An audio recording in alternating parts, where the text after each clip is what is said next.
Jadi kalau kita mau anak-anak kita tetap berjuang, jangan buat mereka terlena dengan kenikmatan.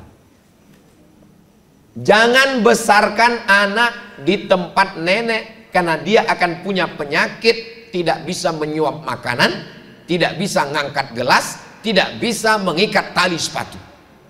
Kenapa anak kita tidak bisa menyuap makanan? Karena neneknya akan menyuap, dia baru suap. Dia nggak pandai ngangkat gelasnya, karena gelasnya diangkatkan. Dia nggak pandai ngikat tali sepatunya, sepatunya dipasangkan, diikatkan. Maka buat anak itu mandiri. Bagaimana caranya? Masukkan ke Insan Tama. Kemanapun mutarnya tetap kembali ke Insan Tama.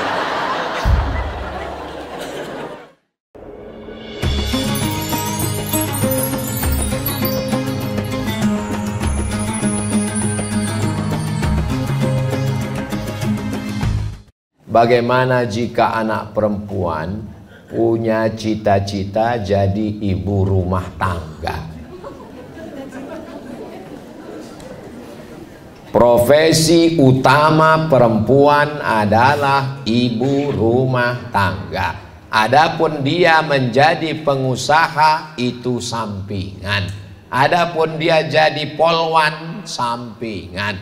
Kalau dia jadi polwan, polwan yang bisa masak, yang bisa mendidik anak-anak. Kalau dia jadi dokter spesialis sampingan. Polwan kalau dia, anak-anak kan susah makan sekarang. Dia mesti bisa nyuruh anaknya makan. Ibu-ibu suka.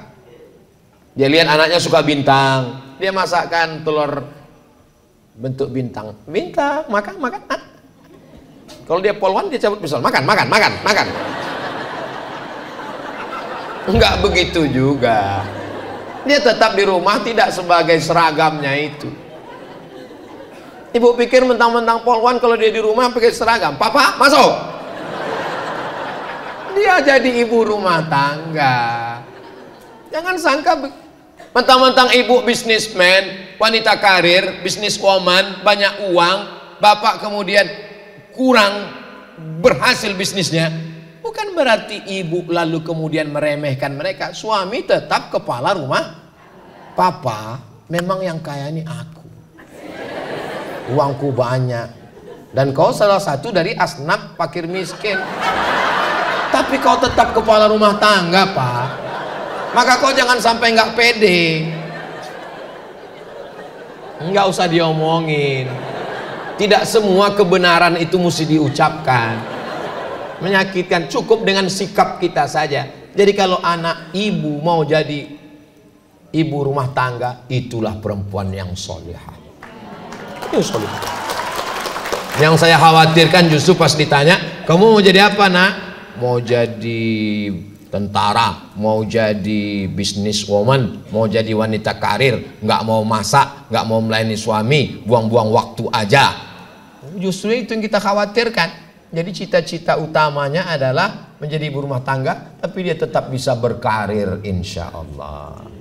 Ustadz, boleh nggak anak saya jadi dokter spesialis? Boleh. Tamat dari Insan Tama, dapat beasiswa fakultas kedokteran, masuk dia, Qurannya ada, bahasa Arabnya bisa, menutup aurat, masuk dia di ruang ICU. Bismillahirrahmanirrahim. Yasin. Dua kemungkinan, nggak sehat, mati. Coba kalau dia nggak sekolah di Insan Tama, nggak pernah dididik agama, rambutnya seperti sarang tawon, warnanya 3 warna merah kuning kelabu, antingnya sampai ke hidung sampai ke bibir, botato semua, kukunya hitam, masuk ke dalam ruang. Mana yang sakit? Mana? Disangka pasien itu malaikat maut. Jadi boleh bekerja, beraktivitas. Ibu silakan jadi apapun dengan syarat dan ketentuan berlaku. Pertama, izin suami. Izinnya harus setulus hati, bukan paksa. Izin Pak, izin. Awas kalau enggak, putus subsidi. Izin, kata si bapak, untuk kamu apa yang enggak kuberikan? Nyawa kuberikan, Ma. Bapak itu kan raja gombal. Nah, Jangan berdua-duaan di tempat yang nggak ada mahram. Jaga-jaga. La tusafiranna, nggak boleh musafir jauh keluar kota tanpa mahram. La tabarrajna tabarrujat, jangan bersolek-solek jahiliyah. Tapi Pak Ustadz, bibir saya pucat betul kayak hantu. Boleh pakai warna kulit, kaedahnya begini. Membuat yang nggak layak jadi layak boleh. Yang sudah layak menjadi terbayak-bayak. Yang sudah layak itu udah nggak usah ditambah-tambahi lagi. Itu kerja setan. Karena setan itu la umanniyannahum, aku buat mereka berhalusinasi. Kata setan, robah alismu, robah, pakai itu ini segala macam. Maka ibu tetap pede dengan apa yang ada sekarang. Yang udah pernah robah apa boleh buat, nggak bisa balik lagi. Banyak-banyak minta ampun, mudah-mudahan Allah mengampuni. Kamu kok glowing ya? Ini bekas wudhu. Oh, jadi kau sangka kami tayamum semua?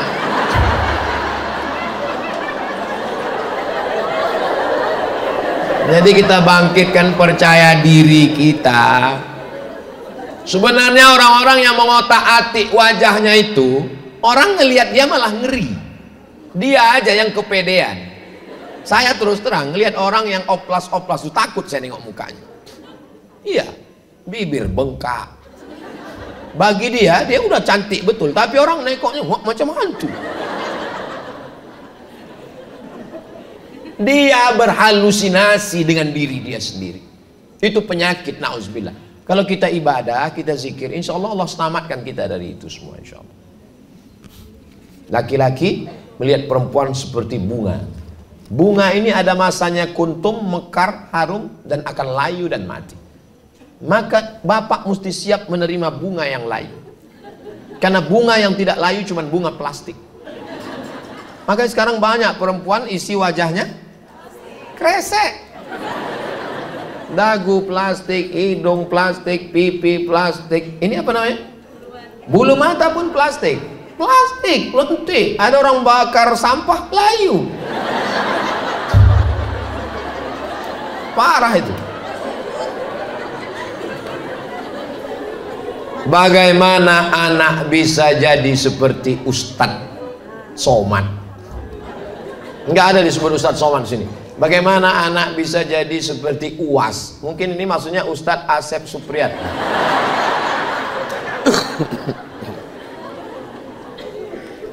Universitas yang paling berhasil mendidik alumninya adalah Universitas Penderitaan. Saya ditinggalkan orang tua saya kelas 2 SD di Sumatera Utara. Mereka pindah ke Riau. Saya menumpang di rumah keluarga ibu saya. Habis itu berpindah ke rumah kakak ibu saya. Habis itu berpindah ke rumah orang tua angkat saya. Sampai saya tamat sekolah 95. Di situ baru saya paham skenario Allah. Allah ingin membuat saya sebagai orang yang mandiri. Saya bisa merasakan perasaan. Paman saya, tante saya, anak-anaknya, mantunya, cucunya. Sekarang anak-anak tak bisa merasakan perasaan itu. Tidak halus feelingnya. Kenapa? Karena dia tidak perlu merasa. Di rumah-rumah bapaknya, ini emaknya, mau makan sesuka hati dia, kaki dia angkat ke atas, ada pembantu. Saya nggak bisa begitu. Saya mesti merasakan, melihat wajah mereka. Baru saya paham, Allah membentuk saya supaya tajam rasa saya, feeling saya, maka dibuatnya kehidupan saya seperti itu. Lalu kemudian akhirnya saya pergi ke Mesir 4 tahun, gak ketemu ibu saya. Habis itu pergi ke Maroko 2 tahun. Setelah itu pulang, tausiah, ceramah, direkam, diusir, viral.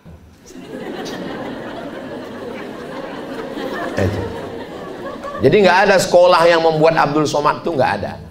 Tapi pendidikan di rumah, ibu, keluarga, bapak ada, sibuk mencari nafkah, kemudian lingkungan, bacaan, keadaan, situasi. Jadi siklus manusia ini begini. Mau manusia, mau organisasi, mau yayasan, mau kerajaan, begitu. Generasi pertama pejuang, generasi kedua penikmat, generasi ketiga penghancur. Jadi kalau kita mau anak-anak kita tetap berjuang, jangan buat mereka terlena dengan kenikmatan. Jangan besarkan anak di tempat nenek, karena dia akan punya penyakit, tidak bisa menyuap makanan, tidak bisa ngangkat gelas, tidak bisa mengikat tali sepatu. Kenapa anak kita tidak bisa menyuap makanan? Karena neneknya akan menyuap, dia baru dia nggak pandai ngangkat gelasnya, karena gelasnya diangkatkan. Dia nggak pandai ngikat tali sepatunya, sepatunya dipasangkan, diikatkan. Maka buat anak itu mandiri. Bagaimana caranya? Masukkan ke Insan Tama. Kemanapun mutarnya tetap kembali ke Insan Tama.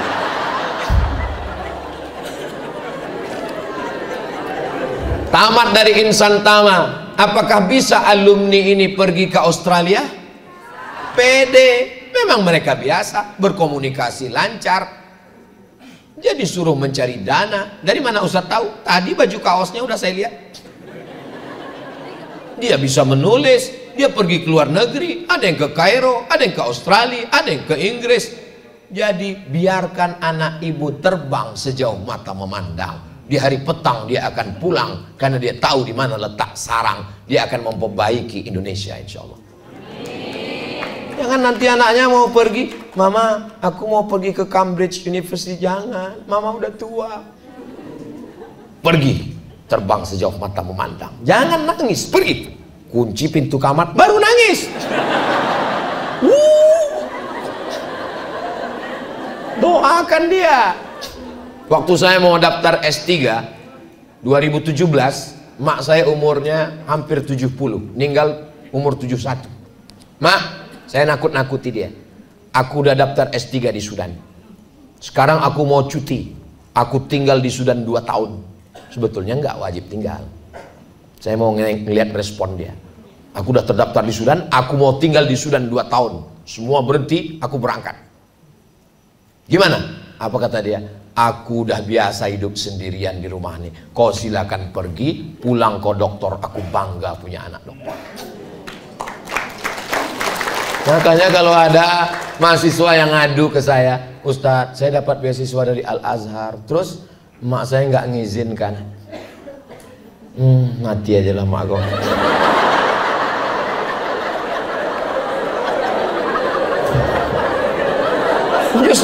Justru kalau anak ini berhasil kan dapat pahala mengalir sampai hari kiamat. 4 tahun saya, tapi tidak saya ngomongkan gitu.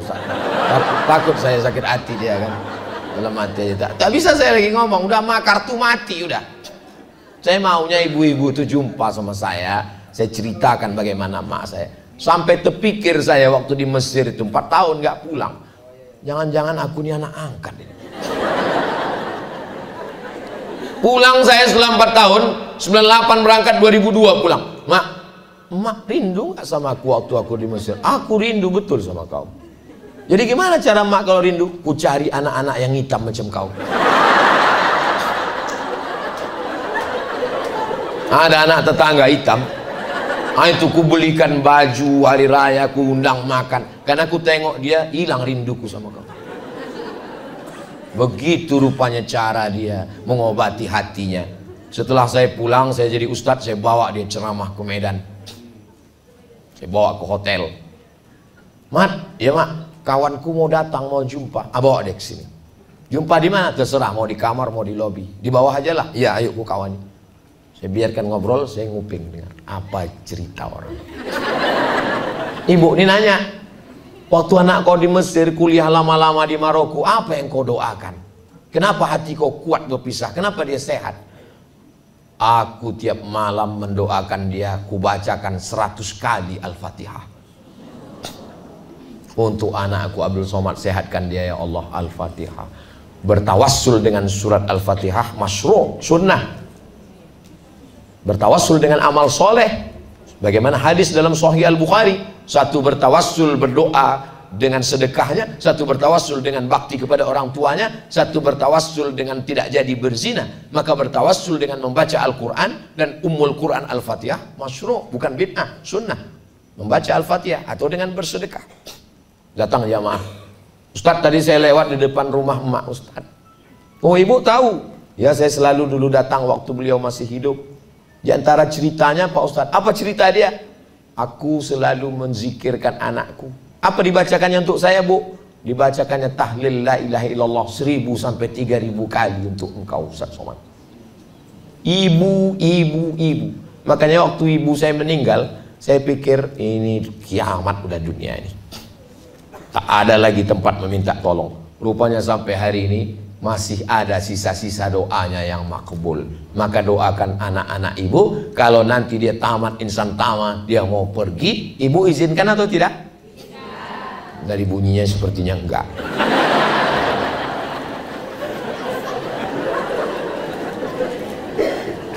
Bagaimana agar suami istri bisa satu frekuensi dalam mendidik anak remaja Pak Ustadz?